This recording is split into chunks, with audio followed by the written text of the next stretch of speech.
প্রাক্তন মুখ্যমন্ত্রী মানিক সরকারের বিরুদ্ধে পশ্চিম আগরতলা থানায় এফআইআর নথিভুক্তির আবেদন জানানো হয়েছে। অভিযোগপত্রে দাবি করা হয়েছে 10 আগস্ট আগরতলায় এক রাজনৈতিক কর্মসূচিতে বক্তব্য রাখার সময়ে তিনি চলমান আন্দোলন নিয়ে বক্তব্য দেন। ওই বক্তব্যকে উস্কানিমূলক বলে অভিযোগকারী দাবি করেছেন। এর ফলে আইন শৃঙ্খলা পরিস্থিতি বিঘ্নিত হওয়ার আশঙ্কা রয়েছে।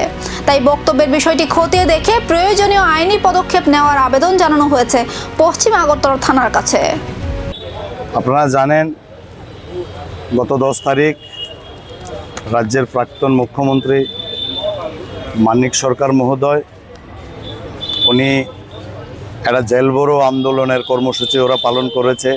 সেই কর্মসূচির মধ্যে উনি কিছু বক্তব্য রেখেছেন।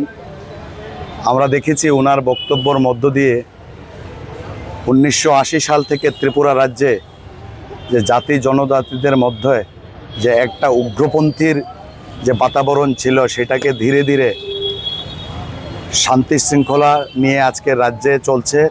পুনরায় ওনার বিবৃতি থেকে মনে হচ্ছে সেই পুরনো দিনের ইতিহাস, উগ্রপন্থীর প্রথা আবার রাজ্যে অশান্তির বাতাবরণ।